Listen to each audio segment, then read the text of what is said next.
मय मंगल करण वीतराग विज्ञान नमो ताहि जाते भये अरहंतादि महान।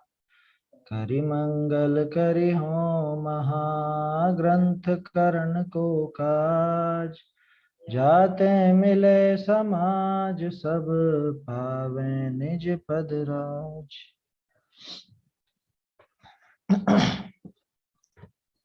मोक्षमा प्रकाशक ग्रंथराज पर हमारी चर्चा चल रही है और इसमें उभयाभासी मिथ्या दृष्टि का प्रकरण है। उभयाभासी मिथ्या दृष्टि के प्रकरण के साथ ही निश्चय नय का जो निरूपण होता है उसमें ये उभयाभासी कैसी भूल करता है और व्यवहार नय का जो विवेचन चलता है उसमें ये उभयाभासी कैसी भूल करता है, इसे हम यहाँ पे समझ रहे हैं। टोडरमल जी साहब ने स्पष्ट किया है बिल्कुल। कल जो अपन ने बात की थी उसमें खास बात यही आई कि अब वो व्यवहार के विवेचन में गड़बड़ कहाँ करता है। व्यवहार नय का जो कथन चलता है वहां पे गड़बड़ क्या करता है, वो यूं सोचता है कि ये सारी क्रियाएं तो हमारे करने लायक है। कौन सी क्रियाएं? दान, शील, संयम, पूजा इत्यादि बाहरी क्रियाएं, ये सब हमारे करने लायक है, तो इनको करना, इस तरह से तो हम व्यवहार को ग्रहण कर लेंगे, लेकिन इनका ममत्व नहीं करना। वो ऐसा समझता है क्या, ये क्रियाएं करना तो है लेकिन इनका ममत्व नहीं करना है।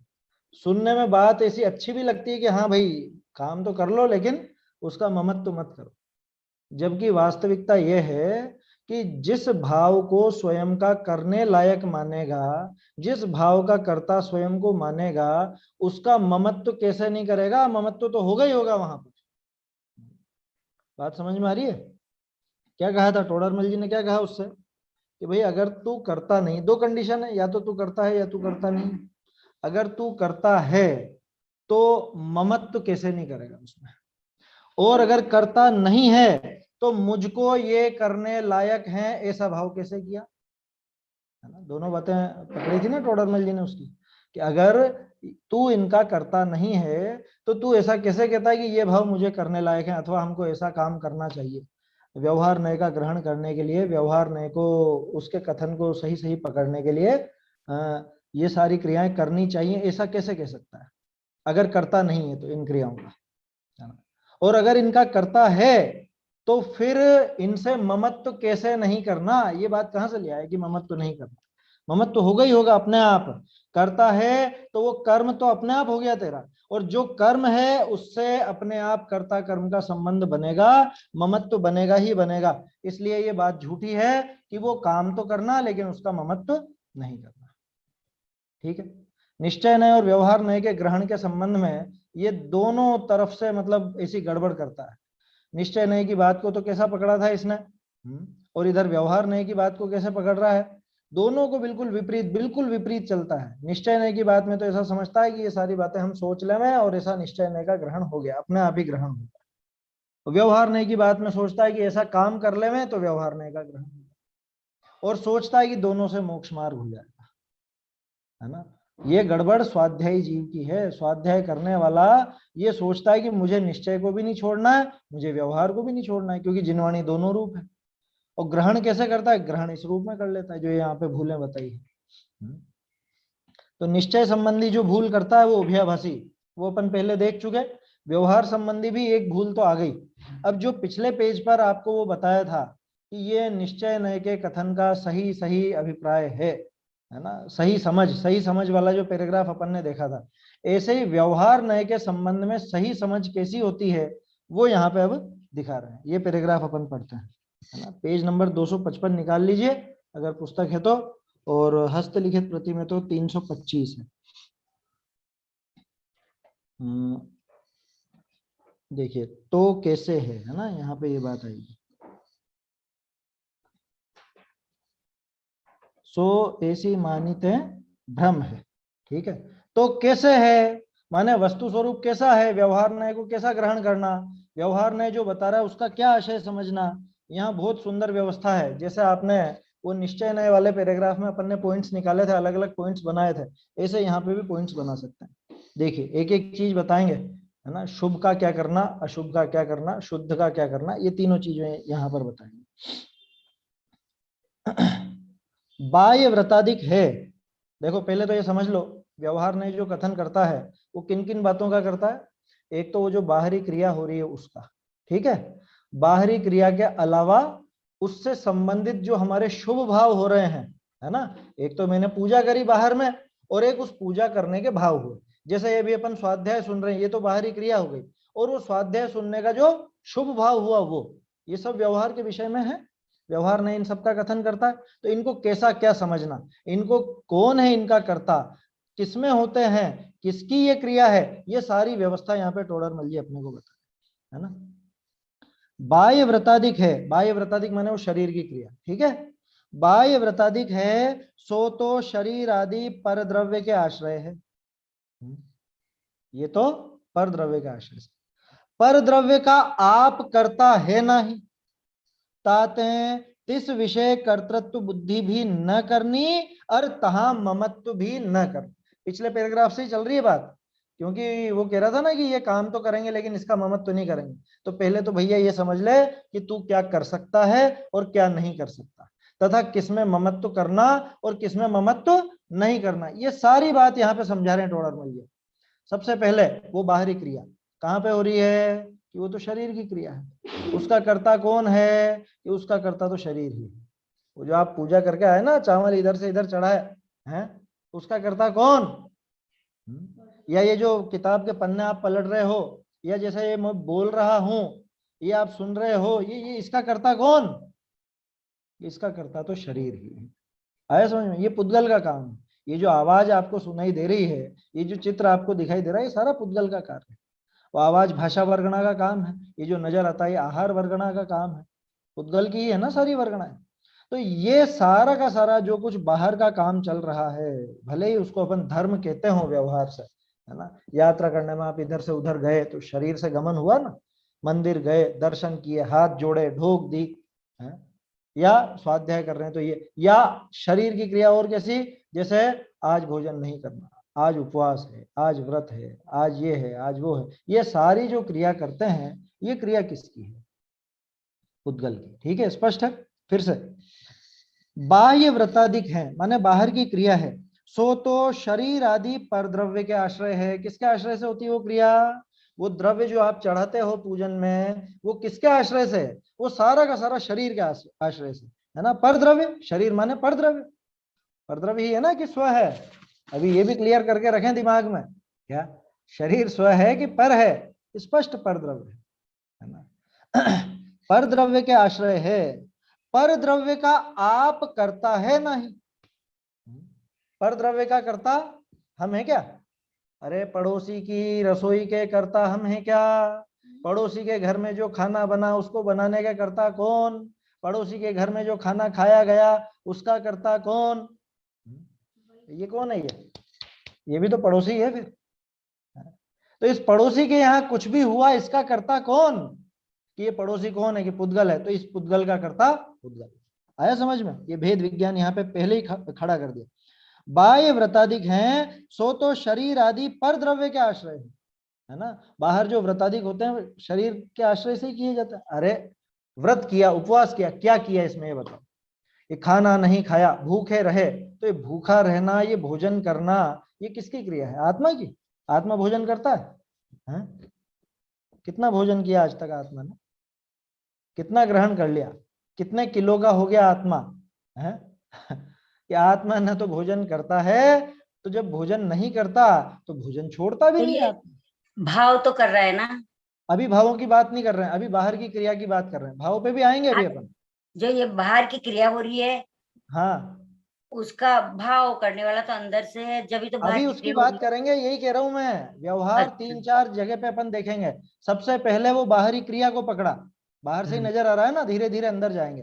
पहले वो बाहरी क्रिया, उस क्रिया का कर्ता कौन, उस क्रिया का कर्ता कौन। मैंने ये हाथ हिलाया, बोलो किस, ये हाथ हिलाने का कर्ता कौन, हाथ हिलाने का कर्ता वास्तव में हाथ ही है। हाँ, हाथ, हाथ के परमाणु ही ले। समझ में आई बात, ये पुद्गल ही तो गया ना, इधर से इधर कौन गया, ये पुद्गल गया। क्या आत्मा भी तो गया इसके साथ? अरे गया आत्मा, लेकिन अभी अपन जो ये शरीर की क्रिया देख रहे हैं, शरीर की क्रिया का कर्ता कौन? पड़ोसी की शरीर। सब्जी बनाने का कर्ता कौन? पड़ोसी का खाना खाने का कर्ता कौन? पड़ोसी। हम थोड़ी ना उसके कर्ता। अब आप जबरदस्ती उसमें घुसना चाहो, कह रहे ठहरो ठहरो मैं बनाता हूँ तुम्हारे यहाँ पे भोजन, रुको तो सही मैं अच्छा बना दूंगा, या मैं भी आ जाता हूँ खाना खाने। क्या कहेगा वो पड़ोसी कि भैया आप अपना काम देखो, क्यों व्यर्थ में हस्तक्षेप करते हो? अब ये बेचारा गूंगा है, ये पुद्गल, ये कुछ बोलता नहीं है, तो ये जीव जबरदस्ती उसमें खुद कर्ता बनना चाहता है। समझ में आई बात? देखिए सबसे पहले उस क्रिया को पकड़ रहे हैं। बाह्य व्रताधिक है सो तो शरीर आदि परद्रव्य के आश्रय से, बिना उसके आश्रय के ये क्रियाएं हो सकती हैं क्या? वो जो जिसको आप द्रव्य पूजा कहते हो, जिसे आप वो द्रव्य से भक्ति कहते हो, वो जो गीत गाते हो भगवान की स्तुति करते हो आप, बिना शरीर के आश्रय के होती है क्या? बाहर की वो क्रिया नहीं होती। तो उसका कर्ता कौन है? कि वो शरीर ही। देखो बाह्य व्रताधिक है सो तो शरीर आदि परद्रव्य के आश्रय है, और परद्रव्य का आप कर्ता है नहीं, स्वयं कभी परद्रव्य का कर्ता नहीं हो सकता। क्यों नहीं हो सकता? क्या समस्या है? क्या दिक्कत क्या है? परद्रव्य का ये कर्ता हो जाए तो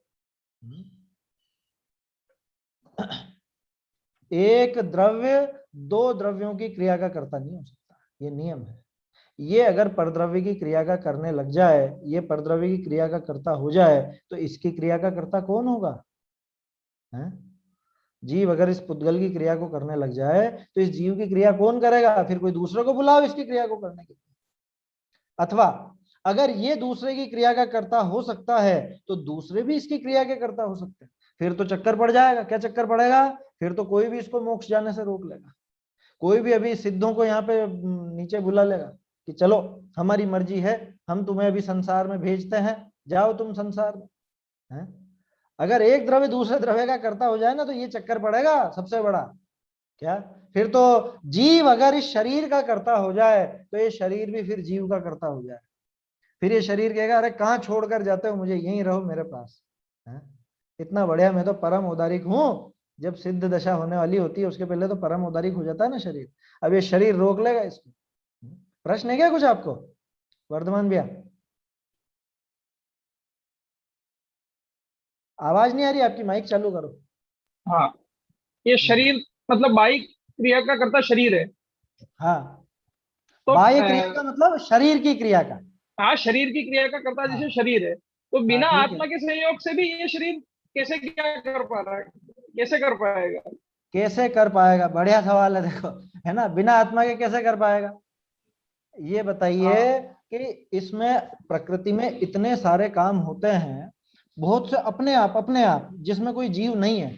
गेंद को जैसे मान लीजिए गेंद कहीं से ढलान पर रखी हुई थी, ठीक है, अभी एकदम से कुछ हवा चली और वो गेंद लुढ़कने लगी। कौन चला रहा है उसको? हाँ, वो तो कौन स्वयं चला ही रहा चल है? रही है। स्वयं चल रही है। और बताऊं, अरे ये जैसे अपन कहते हैं ना मैं गाड़ी चलाता हूं या मैं कुछ भी करता हूं, अपन खुद देखें हैं कि वास्तव में अगर हम उसके करता हैं तो बिल्कुल सही सही क्यों नहीं हो जाता वो काम? हमारे मनमाफिक क्यों नहीं हो जाता? अगर मैं शरीर का करता हूं, मैं अगर शरीर का माने मैं चलने का करता हूं, मैं दौड़ने का करता हूं, तो बच्चा रेस में दौड़ता है ना, फर्स्ट आने के लिए दौड़ता है।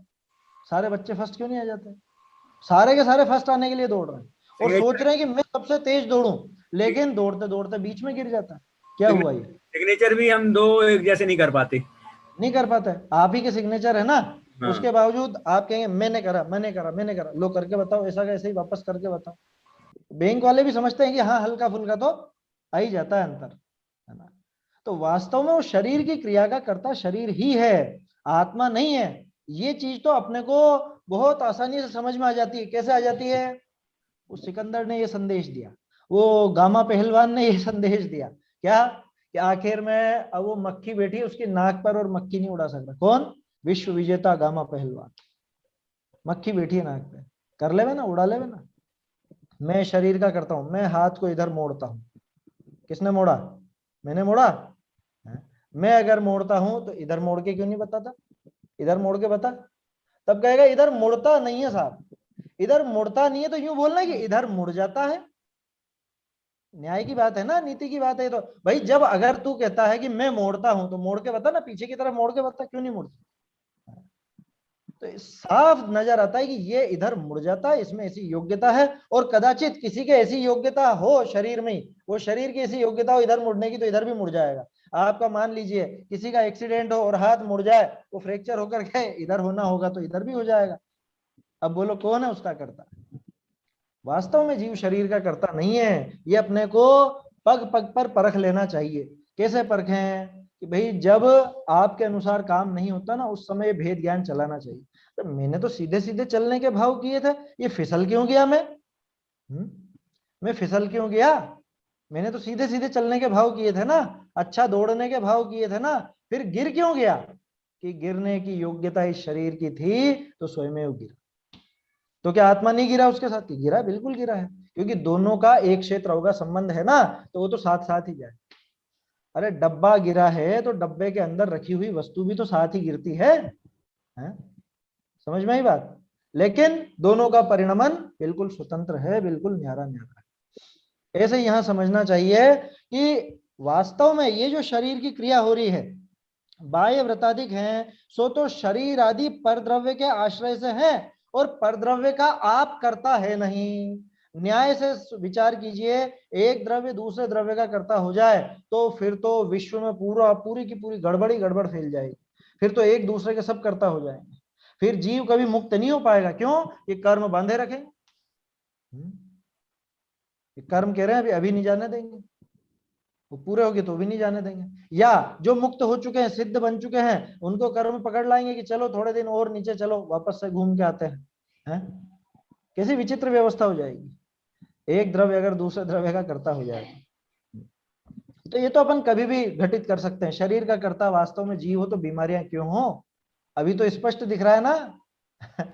आप चाहते हो क्या? कोई भी चाहता है क्या कि ये कोरोना पकड़ ले, कोरोना आ जाए? है? तो मुर्दा कोई शरीर नहीं क्यों नहीं चाहता। हिलता? मुर्दा शरीर हाँ, आत्मा क्यों नहीं हिलती फिर? बिल्कुल हिलते हैं, क्यों नहीं हिलते हैं? हिलाओ तो हिलते आपने हैं। देखा नहीं? अरे नहीं नहीं, नहीं हिलाओगे तो हिल जाएंगे, शरीर अकड़ जाता है, नहीं देखा आपने? ये आप जो वहां पे रखते हो, क्या बोलते हैं, जब जलाया जाता है मुर्दे को, वो उस पर भारी भारी क्यों लट्ठे रखे जाते हैं बताओ?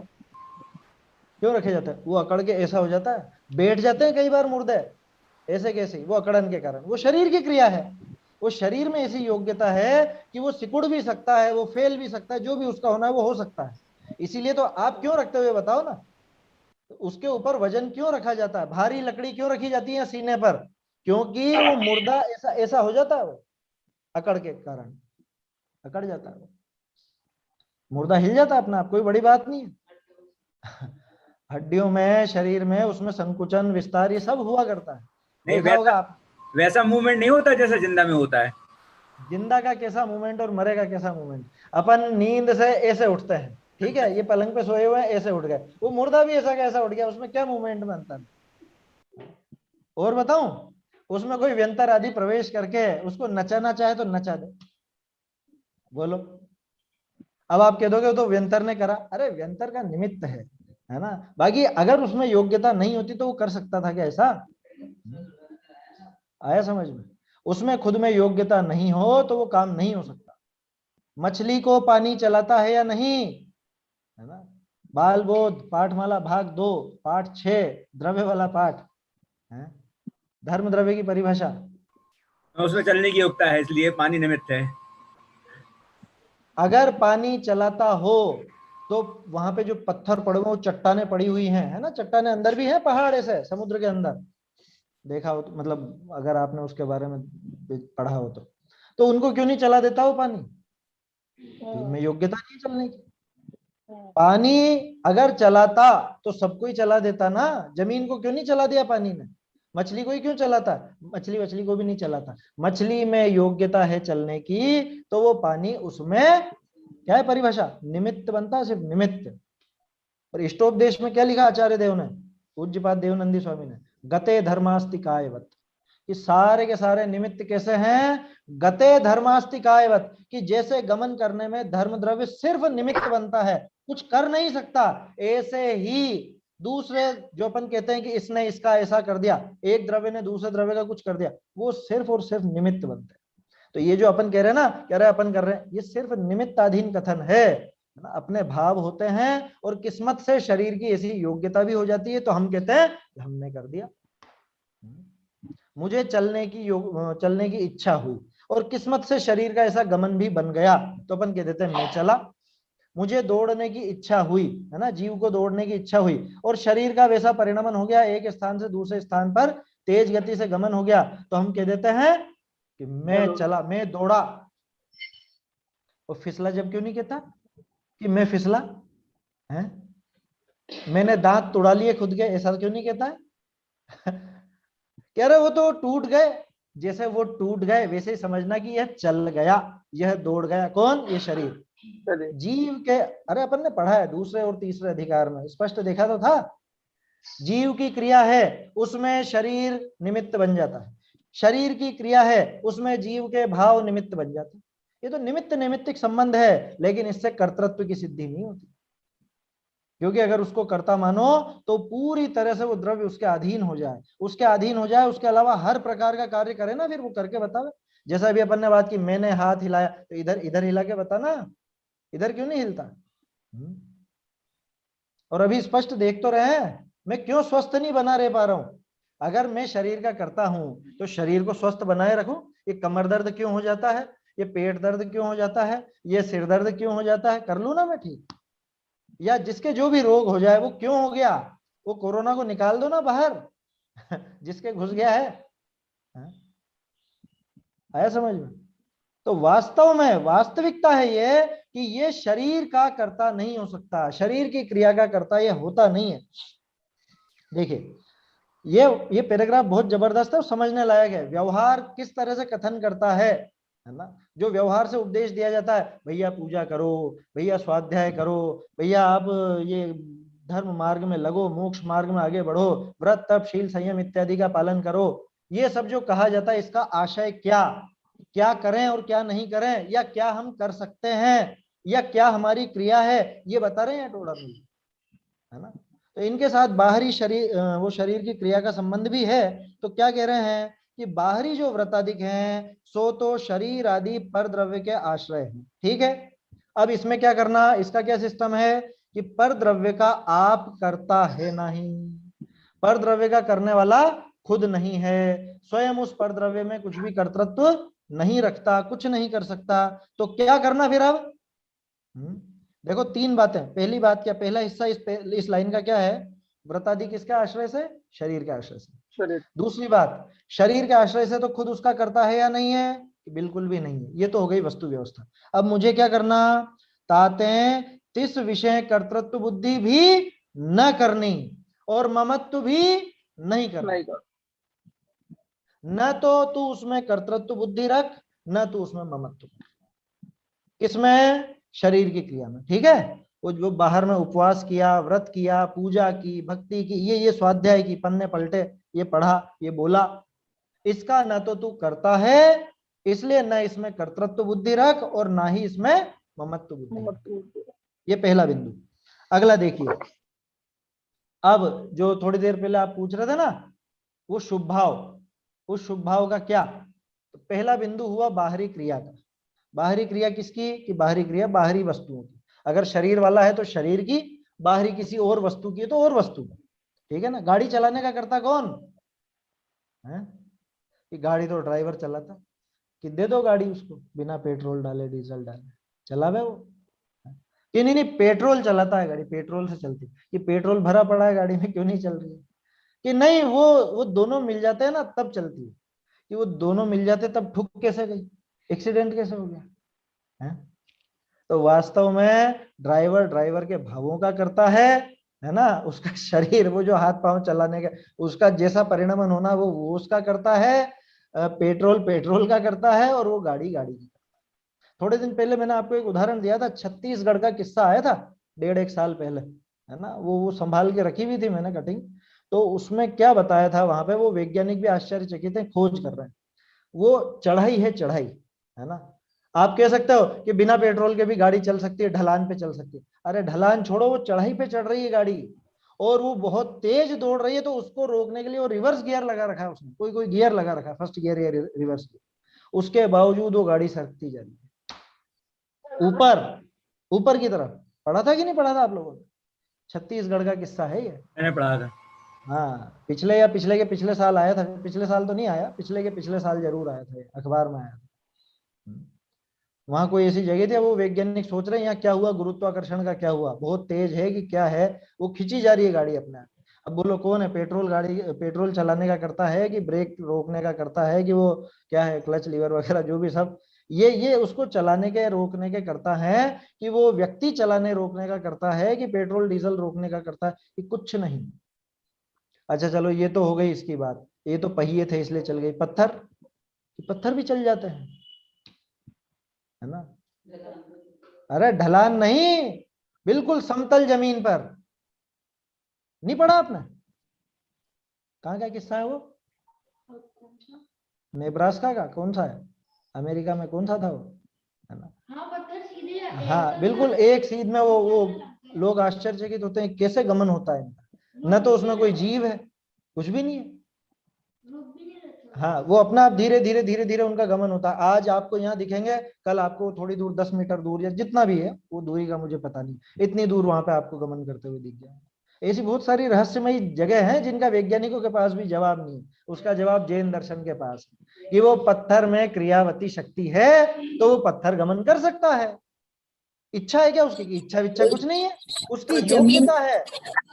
वो जमीन के नीचे धन गड़ा हुआ होता है ना, तो वो धन उधर सरकता है, जिधर पेड़ की जड़ें होती है ना उधर कसक जाता है, वहां से वहां क्रियावती शक्ति से अपने आप वहां नहीं मिलता। हाँ हाँ, हो सकता है, कोई बड़ी बात नहीं उसके अंदर, नहीं, कोई बड़ी बात सही नहीं है।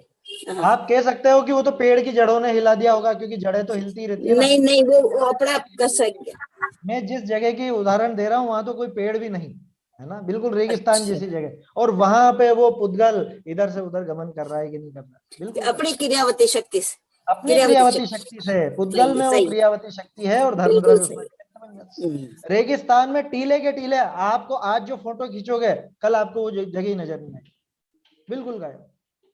2 घंटे में पूरा पूरा खेल हो जाता है, इधर के उधर टीले के टीले सरक जाते हैं, गायब हो जाते हैं। रेत की तो बनते हैं पूरे, रेगिस्तान की ये विशेषता है। क्या हुआ ये? वहां तो आप कह दो कि हवा ने हिला दिया, हवा ने हिला दिया। तो मैंने वो जो पत्थरों की बात बताई उसको किसने हिलाया? वहां तो कोई हवा भी नहीं, कोई पेड़ भी नहीं, कोई जड़ भी नहीं, अपने आप गमन होता है, अपने आप गमन। अरे रोज आप देखते हो सूरज चांद, कौन हिला रहा है? आप कह दोगे विमान है, वो तो देवों के विमान है। अरे देवों के भी विमान है, तो देव थोड़ा विमान चलाने बैठते हैं कि एक जना वहां ड्राइवर बन के बैठ गया कि चलो है पूर्व से पश्चिम की तरफ।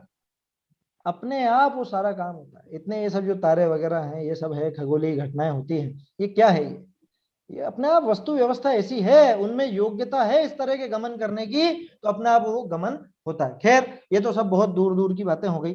अपन ने तो अभी यहाँ पे इतना ही समझना है, क्योंकि व्यवहार से जिस क्रिया का उपदेश दिया जाता है, अब उस क्रिया के साथ वो शुभ भाव भी जुड़े हैं। उन क्रियाओं का क्या करना और उन शुभ भावों का क्या करना। तो सबसे पहले तो वस्तु व्यवस्था समझें कि वो क्रिया जो थी वो बाहरी द्रव्य की थी, है ना? चावल चढ़ाने का कर्ता कौन है? आप हो कि शरीर है? शरीर। शरीर भी नहीं है, चावल की क्रिया का कर्ता चावल है। उन चावलों में योग्यता अगर नहीं होती इस थाली से इस थाली में जाने की, तो कैसे चले जाते? आप देखते हो ना पुरानी जो पुस्तकें हैं उनके अंदर वो चावल के कण मिल जाते हैं। वहां किसने चढ़ा दिए? किसी ने भी नहीं चढ़ाए, लोगों ने तो थाली में ही चढ़ाए थे। ये पता नहीं जाने कैसे इधर आ गए वो उन चावल इसी में के लाइन दानों आई के- है ना, अनादि निधन वस्तुएं अपने अपने अनुसार परिणमित होती है। हाँ, ये तो जबरदस्त लाइन है, अमृत वाक्य है टोडरमल जी का। 52 पे है। हाँ 52 नंबर पेज पे है। चलिए देख लेते हैं, एक हमारे बार वो यहाँ लाइन देख लेते हैं, उससे शादियों आसानी में से समझ में इसको आ बोर्ड बना के, ये अनादि निधन वस्तु है, इसका चार्ट बना के सबको गिफ्ट में देते हैं। यहाँ उदयपुर में घर घर में लगे हुए हैं ये। बहुत बढ़िया, बहुत बढ़िया, ये पद्धति तो होनी चाहिए। देखिए क्या कहा 52 नंबर पेज पे, अनादि निधन वस्तुएं भिन्न भिन्न अपनी मर्यादा सहित परिणमित होती हैं, कोई किसी के अधीन नहीं है, कोई किसी के परिणमित कराने से परिणमित नहीं होती। बोलो, अमृत वाक्य है ये, तो लिखाने लायक है सब जगह। अच्छा इसके ऊपर की लाइन भी बता देता हूँ, ये अपने इससे जुड़ा हुआ प्रकरण है, चाहे तो आप ये निशान लगा ले, मैं 52 नंबर पेज का इसके साथ ही क्या कह रहे हैं। तथा इस संसारी के एक ये उपाय है कि स्वयं को जैसा श्रद्धा है उसी प्रकार पदार्थों को परिणमित करना चाहता है। व्रत तब उपवास में करूंगा, मैं करना चाहता हूं, क्योंकि इसका उपदेश दिया गया। यदि वे परिणमित हो तो इसका श्रद्धान इसका सच्चा श्रद्धान हो जाए। ये व्यवहार भसी का मिथ्यात्व तो क्यों चल रहा है? ये इसीलिए तो चल रहा है कि ये जैसा सोचता है वस्तु स्थिति वैसी नहीं है। परंतु अनादि निधन वस्तुएं भिन्न भिन्न अपनी मर्यादा सहित परिणमित होती है। कोई किसी के अधीन नहीं है, कोई किसी के परिणमित कराने से परिणमित नहीं होती है क्या? माँ बाप सोचते हैं हम बच्चों को बड़ा करते हैं, हम बच्चों को पाल पोस के बड़ा करते हैं। कर दो तुम्हारे हिसाब से। वो बच्चा क्यों हाथ से निकल जाता है? क्यों वो माँ बाप में, मतलब बच्चों में और माँ बाप में झगड़े हो जाते हैं? क्यों अलग रहने लग जाते हैं? क्या हुआ? ये कह रहे ये हमारी सुनता ही नहीं है। कि तुम तो थे ना इसके सुनाने के करता, तुम तो इसको पालने के और तुम तो इसको सुधारने के करता थे ना। ये बिगड़ कैसे गया? ये व्यसनी कैसे हो गया? ये जैन धर्म को छोड़ करके अन्य कैसे करने लग गया? अन्य काम क्या हुआ? किसके करता है? वो जो अध्यापक है वो क्या कहता है? ये देखो ये मेरा विद्यार्थी, मैं इसको पढ़ाया, मैंने इसको पढ़ाया। किसको? वो जो फर्स्ट डिवीजन आया, फर्स्ट क्लास आया वो। कि साहब ये फेलियर बैठा है। ये कह रहे ये तो पढ़ता ही नहीं था। तो यूं बोलो ना कि ये पढ़ता था और ये नहीं पढ़ता था। यूं क्यों बोलते हो इसको मैंने पढ़ाया? अगर इसको तुमने पढ़ाया फर्स्ट आने वाले को, तो उस फेलियर को भी तुमने ही पढ़ाया है। अगर वो फर्स्ट आने वाले के करता तुम हो, तो उस फेलियर के करता भी तुम ही हो। आया समझ में? गजब की है वस्तु व्यवस्था। उन्हें परिणमित कराना चाहे वह कोई उपाय नहीं है, वह तो मिथ्या दर्शन ही है। पेज नंबर 52 पर है। और यहाँ भी वैसी बात है। यहाँ पे तो असल में वो मिथ्या मान्यता थी, उसका जवाब दिया था। और यहाँ पे कह रहे हैं कि भैया क्या करना?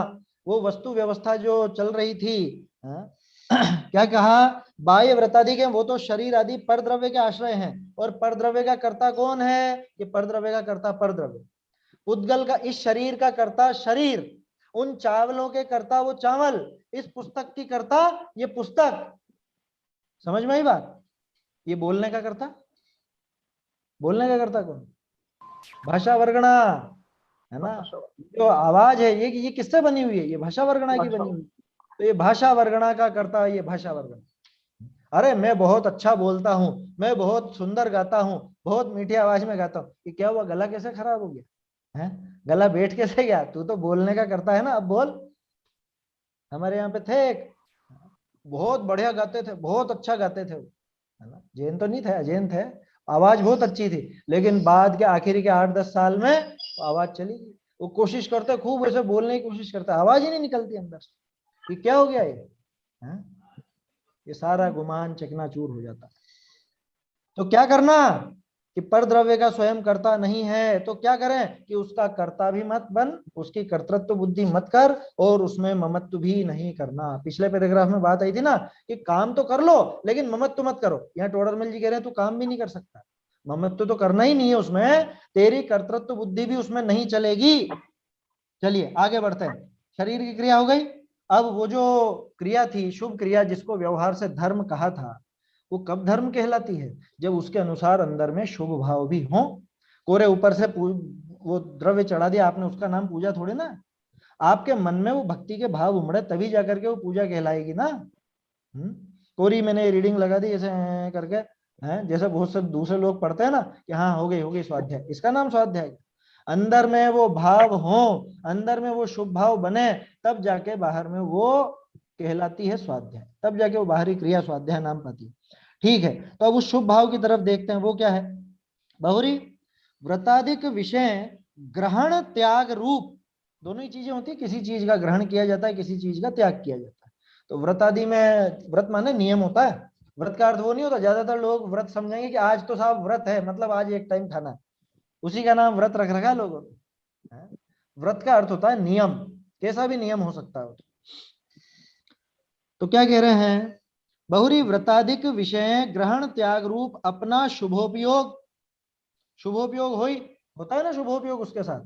कह रहे ये अच्छे काम नहीं है, इनको छोड़ देना चाहिए, अरे ये काम अपने को करने लायक है, ये भाव अपने को करने, ऐसा शुभ भाव होता है।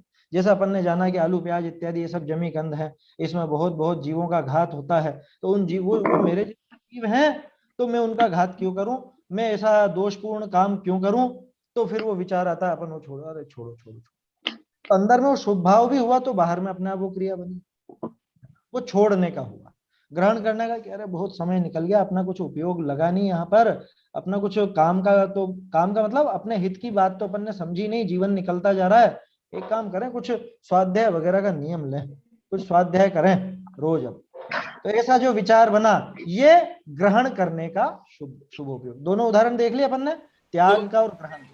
शुभ अशुभ जीव है करता है, क्या शुभ अशुभ का करता जीव है क्या? हाँ, यहाँ अभी यही बताएंगे, यही देख रहे हैं अपन कौन है उसका कर्ता, है ना, वो शुभाशुभ भाव का कर्ता कौन है, ये यहाँ पे भी देखते हैं। बहुरी व्रताधिक विषय ग्रहण त्याग रूप अपना शुभोपयोग हुई, होता है अपना शुभोपयोग होता है, जवाब इसी में छुपा है। अपना, अपना किसका, शरीर का, शुभोपयोग किसका है, शरीर का कि अरे सीधी सी बात है, उपयोग किसका है, उपयोग किसका, आत्मा का। उपयोग किसकी पर्याय है, आत्मा की पर्याय है। अब जो शुभोपयोग नाम दिया, इसको पहले समझे अपन। उपयोग की जब चर्चा चलती है ना, तो आप यूं समझ लीजिए दो जगह उपयोग शब्द आता है। एक तो वो जानने देखने के प्रकरण में आता है, वहां पे अपन कहते हैं ज्ञानोपयोग, दर्शनोपयोग। अब ये बताओ इनमें से शुभोपयोग कौन सा है, मति ज्ञान, श्रुत ज्ञान, ये शुभोपयोग है कि अशुभोपयोग है? अवधि ज्ञान, मन पर्याय ज्ञान, केवल ज्ञान, ये इनमें से कौन सा शुभोपयोग है, कौन सा अशुभोपयोग है, कौन सा शुद्धोपयोग? इनमें शुभ अशुभ शुद्ध नहीं लगता, ये ज्ञान के उपयोग हैं। और जो शुभ अशुभ शुद्ध की बात की जाती है, ये चारित्र वाले उपयोग हैं, ध्यान रखिएगा, है ना। किसी को ध्यान नहीं है तो चाहे तो नोट कर सकते हैं। क्या ये दो तरह से उपयोग? हाँ, पहले शायद करी थी पहले चर्चा पर। ज्ञानोपयोग, दर्शनोपयोग और चारित्र के विकल्प हैं, सविकल्प, हाँ, निर्विकल्प। सही है। तो सविकल्प निर्विकल्प की जो बात चलती है, सविकल्प निर्विकल्प दोनों में ही चलते हैं, दोनों ही जगह उपयोग की बात चलती है। जहां पे जानने देखने वाले उपयोग की बात चले, वहां समझना ज्ञान दर्शन की बात चलती है। जहां शुभोपयोग अशुभोपयोग शुद्धोपयोग की बात चले, वहां समझना चारित्र की बात चले, चारित्र की बात, चारित्र की पर्याय चल रही है। समझ में आ रही है बात, है ना। फिर से बताता हूं, मति ज्ञान, श्रुत ज्ञान, अवधि ज्ञान, मन पर्याय ज्ञान, केवल ज्ञान, या चक्षु दर्शन, अचक्षु दर्शन, अवधि दर्शन, केवल दर्शन, ये सब क्या है, ये जानने देखने वाले उपयोग। इनको न तो शुभोपयोग कहते हैं, न अशुभोपयोग कहते हैं, न शुद्धोपयोग कहते हैं। इनमें शुभ अशुभ शुद्ध की कोई बात ही नहीं। ज्ञान में शुभ अशुभ शुद्ध पना नहीं होता, ज्ञान में कम पना ज्यादा पना होता। समझ में आ रही है बात। ज्ञान के दर्शन के जो उपयोग की बात चलती है, वहां पे कम और ज्यादा लगेगा, ठीक है। और चारित्र की जहां पे बात चलेगी, वहां पे शुभ अशुभ और शुद्ध की बात चलेगी। क्योंकि जो कषाय भाव हैं, कषाय दोनों तरह की होती है, अच्छी भी होती है बुरी भी होती है, जिनको अपन नाम देते हैं शुभ और अशुभ, है ना। कषाय की बात है, वो जो शुभोपयोग कहा वो शुभ कषाय है, शुभ राग है, और जो अशुभोपयोग कहा वो अशुभ कषाय है, अशुभ राग है, ऐसा समझना। और वो कौन सी कषाय होती है, शुभ और अशुभ? क्रोध मान माया लोभ, इनमें से कौन शुभ है और कौन अशुभ है? अरे ये सभी शुभ रूप भी होती हैं, सभी दोनों रूप होती हैं। अच्छा, ये समझना, दोनों रूप। कषाय का आश्रय क्या है, कषाय का आश्रय क्या है, उस पर निर्भर करेगा कि ये शुभ है कि अशुभ। अगर इन कषायों का आश्रय देव शास्त्र गुरु हैं तो ये शुभ है। वो शुकर की कहानी तो सबने सुनी होगी ना, शेर और शुकर की। वो शेर मुनिराज को खाना चाह रहा था, और वो सुअर ने देख लिया कि अरे ये मुनिराज को खा जाएगा, तो वो सुअर भी लड़ा और शेर भी लड़ा, दोनों गुत्थम गुत्था हो गए, दोनों ने एक दूसरे को मार दिया। शेर कहाँ पहुंचा, नरक में। सुअर कहाँ पहुंचा, स्वर्ग में। क्यों? दोनों लड़े, दोनों ने हिंसा की, दोनों ने एक दूसरे को मार दिया। दोनों को क्रोध था या नहीं था? क्रोध तो दोनों को था। शेर को जो क्रोध था वो अशुभ था, वो अशुभ कषाय थी, अशुभ द्वेष था, स्पष्ट द्वेष था। और शुकर को जो द्वेष था, शुकर को जो क्रोध था, वो शुभ था। क्यों? क्योंकि वो मुनिराज को बचाने के लिए वो गुस्सा आया था। जैसे मान लीजिए अपने देव शास्त्र गुरु पर, अपने मंदिर पर कोई आपत्ति आए, कोई व्यक्ति उस पर कुछ ऐसा उपद्रव करे, तो बोलो उस पर गुस्सा आएगा कि नहीं आएगा? गृहस्थ है अपन तो आएगा, है ना, अपनी भूमिका में तो आएगा। मुनि हो जाए तो उनकी बात अलग है, उनको नहीं आएगा, लेकिन गृहस्थ को तो आता है ना। अब वो गृहस्थ को वो जो गुस्सा आया, कदाचित उसने मार पिटाई भी कर ली, लड़ाई झगड़ा भी कर लिया, उसकी कषाय शुभ है या अशुभ है? सीधी बात, शुभ है वो। क्यों? कि उस कषाय का आश्रय कौन है? उस कषाय का आश्रय शुभ है, तो वो कषाय शुभ कहलाएगी, उसे हम शुभ राग कहेंगे। अरे सीधा सा उदाहरण है, वो माँ वो अपने बच्चे की पिटाई कर रही है जबरदस्त, क्या ऐसी पिटाई कर रही है कि सामने वाला देखे तो कांप जाए, अरे इतनी बुरी तरह से मार रही है, ये तो दुश्मन है इसकी, है? कि ये इसको प्यार नहीं करती है, कि कैसे जाना प्यार नहीं करती, अरे इतना मार रही है, कि नहीं उसकी वो पिटाई में भी प्यार ही छुपा है, प्यार कि वो बच्चा गड़बड़ कर रहा था, वो गंदी चीजें सीख रहा था, गंदा काम कर रहा था, तो उसने उसको पकड़ के पिटाई कर दी।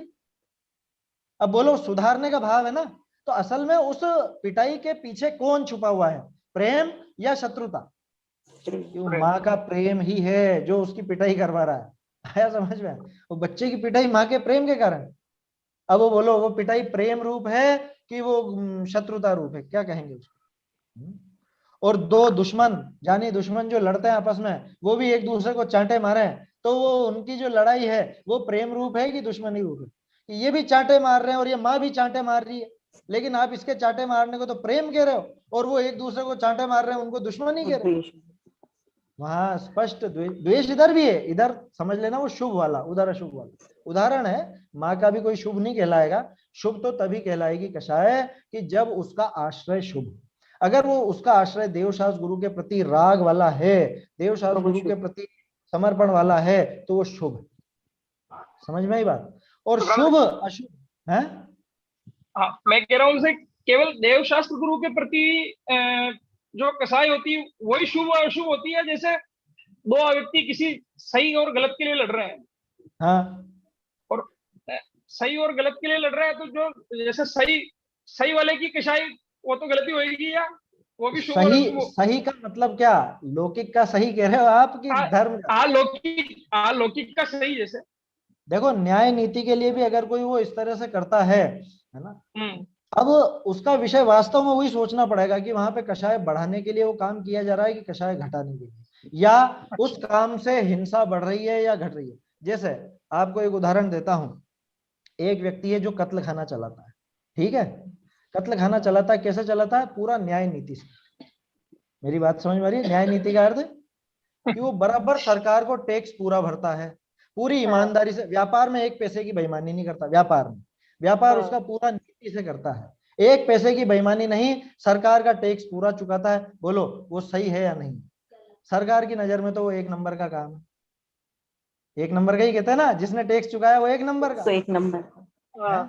और जो व्यक्ति है वो धार्मिक है और कदाचित उसके मन में ये विकल्प हो, ऐसा विकल्प हो, कैसा?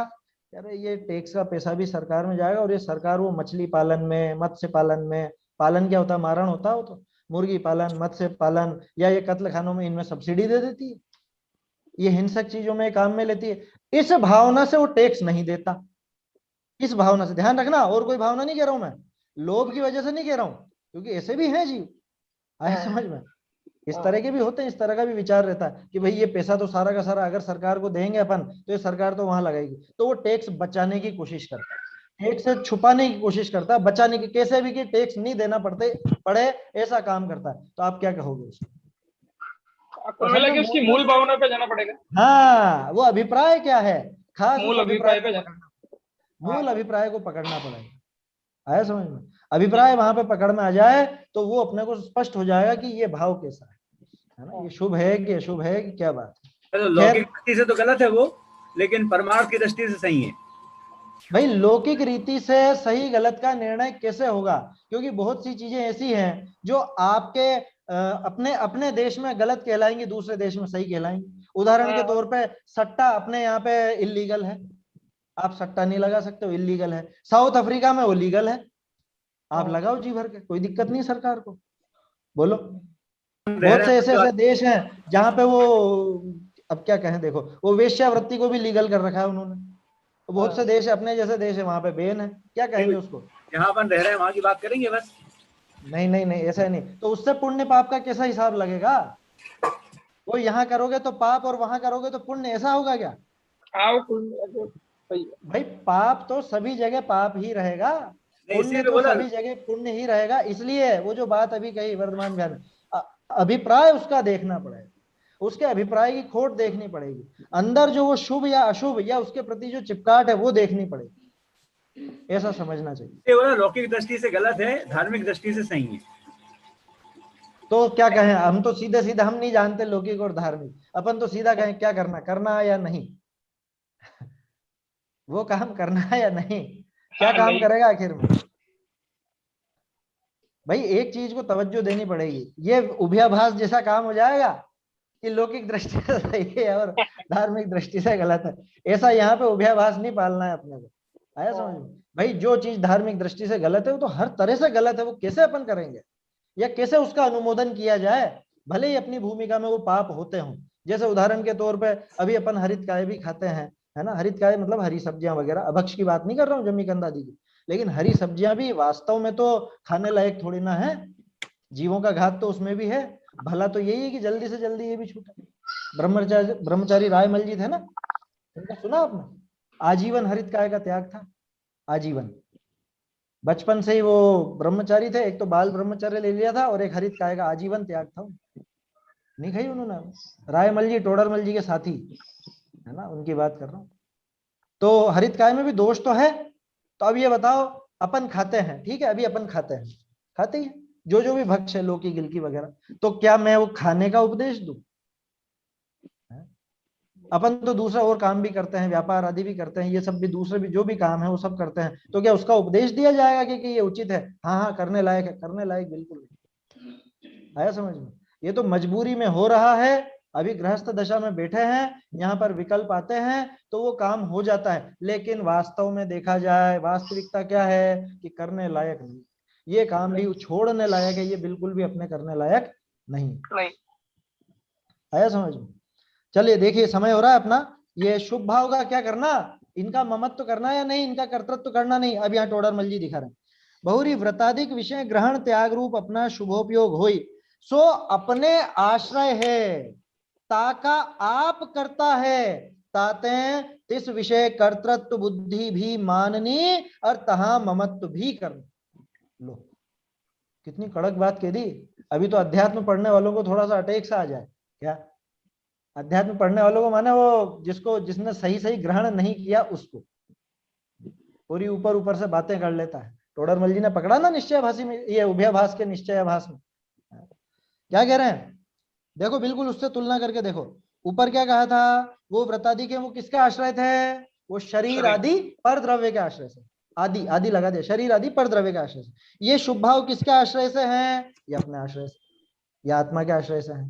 ठीक है, वो शरीर आदि के आश्रय से थे तो उनका कर्ता खुद था क्या कि नहीं था? ये अपने आश्रय से है तो इनका कर्ता स्वयं, उनका आप करता है। ये जो शुभ भाव हुए इनका कर्ता कौन कि मैं, ये जो अशुभ भाव हुए इनका कर्ता कौन कि मैं। अब बोलो, उनका कर्ता भी नहीं था, वो उसकी क्रिया भी नहीं थी, तो उनमें तो ममत्व भी नहीं करना, किनमें, वो शरीर आदि की क्रिया में। और ये जो शुभ भाव है या ये जो अशुभ भाव है, शुभाशुभ भावों में कर्ता भी स्वयं, क्रिया भी खुद की, तो ममत्व करेगा कि नहीं करेगा? करना 100% करना। वो पिछले पैराग्राफ में जो कह रहा था ना कि हाँ हाँ कर तो लेना इन क्रिया को, लेकिन ममत्व नहीं करना। अध्यात्म पढ़ के थोड़ा इसके दिमाग में ऐसा छा गया था कि ये पूजा पाठ भक्ति स्वाध्याय इत्यादि, शील तप संयम इत्यादि ये सब करना तो सही, लेकिन इनका ममत्व नहीं करना। टोडरमल जी ने पकड़ लिया उसको कि कैसे नहीं करना, जो क्रियाएं खुद की नहीं है उनमें तू ममत्व मत कर, कोई दिक्कत नहीं। जो क्रिया शरीर की है उसका कर्ता तू मत बन, उनका कर्तृत्व भी तेरे नहीं है, उनमें कर्तृत्व बुद्धि भी मत चला और उनका ममत्व भी खुद के मत रख।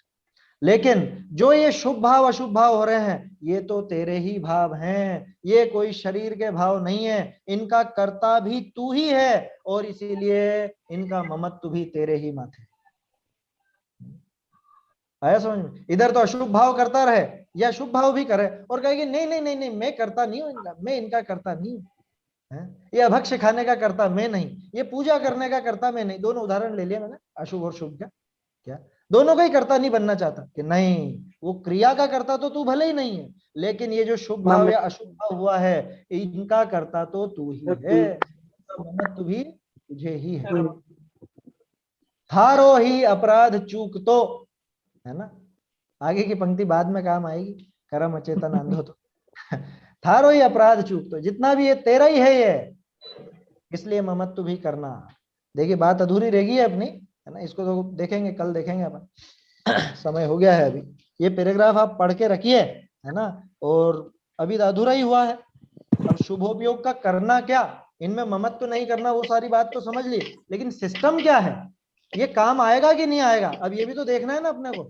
क्योंकि शुभ भावों का जो कर्तृत्व या ममत्व चलता है वो इसी के पीछे तो चलता है इसके, कि ये कुछ काम का होगा, कुछ काम का होगा। अब बताएंगे काम आएगा कि नहीं आएगा। ये आज 6 महीने हो गए, शुभोपयोग चारित्र की पर्याय है, इसको आज 6 महीने हो गए सातवें अधिकार को। दो जनों की आवाज आ रही है मुझे। ये शुभोपयोग चारित्र की पर्याय है, इसको थोड़ा सा समझाएंगे क्या अभी के कल? शुभोपयोग चारित्र गुण की पर्याय, ऐसा? हाँ हाँ, ऐसा अभी समझा रहे थे ना आप, वो भाई थोड़ा सा। शुभोपयोग क्या है, कषाय भाव है ना, मंद कषाय है। देखो दो तरह के भाव है, एक मंद कषाय, एक तीव्र कषाय। अब मंद कषाय भी दो तरह की, एक तो सामान्य कषायों की मंदता, दूसरा शुभ भाव। शुभ भाव तो देवशास्त्र गुरु के संयोग से ही होता है, उनके आश्रय से ही होता है। आया समझ में? ये कषाय किसका परिणमन है? बाल बोध में आपने पढ़ा होगा, ये जीव के विभाव है, विभाव है, स्वभाव भाव नहीं है। कौन से गुण की पर्याय है ये चारित्र गुण की पर्याय है। तो जो कषाय होती है, चाहे शुभ रूप हो चाहे अशुभ रूप हो, ये चारित्र गुण का परिणमन है, चारित्र गुण, है ना। ये जो विभाव है ये चारित्र गुण का परिणाम है ना। बाकी तो और कल डिटेल आएगी इसमें, शुद्ध भाव में क्या होता है, शुभ में क्या होता है, अशुभ में क्या होता है, ये अपन कल देखेंगे, है ना। चलिए, क्या कह रहे थे आप? कल इसको रिपीट करना है थोड़ा सा। मैं हाँ, ये बोल रही थी कि आज 6 महीने हो गए सातवें अधिकार को। सातवें अधिकार को 6 महीने हो गए? हाँ, आज हो गए। वीर निर्माण उत्सव के बाद स्टार्ट किया था 16 तारीख को नवंबर। नहीं 6 महीने तो नहीं हो गए हो होंगे। गए। तो क्या आशय समझू मैं, जल्दी खत्म करना है, क्या करना है? नहीं, अच्छी बात है, ये तो एक एक चीज आपने लाइन समझाई है इस आराम अधिकार से में। हाँ हाँ, आराम से लोगों सही चल रहा है सर। चलिए 6 महीने तो नहीं हुए होंगे, क्योंकि अभी तो नहीं, कुल हो अपने गए। कितने, ये 150 160 दिन तो कुल ही नहीं हुए, 6 महीने कैसे हो गए नहीं, इसको? हो गए, अच्छा, हो बीच गए। में छुट्टियां भी हो गई ना, काफी गैप भी हुआ हाँ। बीच। चलिए कोई दिक्कत नहीं है ना, धैर्य रखें सभी। लेकिन ये तो सातवें अधिकार के पहले अपन ने जल्दी जल्दी किया था, इसमें भी अब प्रकरण ऐसे है ना जो एक एक लाइन काम की है, इसलिए अपन इसको ऐसा क्रम से पूरा ही देख रहे थे।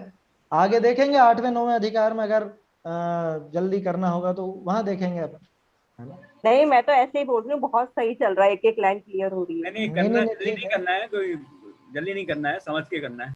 चलिए ठीक है, वैसा ही करेंगे। कितनी बार पढ़ा पर अब अच्छा समझ में आ रहा है, बहुत अच्छा अब आ रहा है हमको। कितनी बार पढ़ा है पर अब अच्छा समझ में आ रहा है। चलिए अच्छी बात है। वो तो टोडरमल जी ने तो सरल ही लिखा है, अपन लोग कठिन कर लेते हैं। आपके तो मिनट सेकंड भी नोट कर रखे हैं मैंने, कि कौन से अरे मिनट में क्या बोला है आपने। चलिए ठीक है इसमें कभी पढ़ना हो तो, सुनना हो तो उसी मिनट को खोल लें। अच्छा हाँ। चलिए, है ना। एक विकल्प और आया था, कुछ लोगों ने मुझसे बाद में भी कहा, महिलाओं की ज्यादा ये थी कि समय वही वाला ठीक था, 3:30 वाला ही, है ना। बहुत सी महिलाओं ने भी ये कहा, तो अगले कल से अपन फिर 3:30 से ही रखेंगे, 3:30 से 4:15, जो पहले समय चल रहा था वही समय पर अपन करेंगे। ये 3:45 के स्थान पे फिर से 3:30 से ही रखेंगे, है ना। विनीत जी ध्यान रखिएगा, कल से 3:30 से ही रख लेंगे। अभी तो लॉकडाउन है, घर पे हैं, 3:30 रखो 3 रखो, कुछ फर्क नहीं पड़ रहा। चलिए, महिलाओं को फर्क पड़ता है ना, खाना वो रसोई खाना वगैरह तो सब तैयार करने करना है। नहीं, उसकी बात नहीं कर रहा, चलिए, मतलब मैं अभी घर पे हूँ ना, तो इसलिए हाँ कभी हाँ, सुन लेते, बाकी तो सुननी बात है, रिकॉर्डिंग सुनते हैं। चलिए। निज निधि निज में बताई, यह अनंत उपकार है, इसके लिए जिन वाणी माँ को वंदना शत बार है, वंदना शत बार है।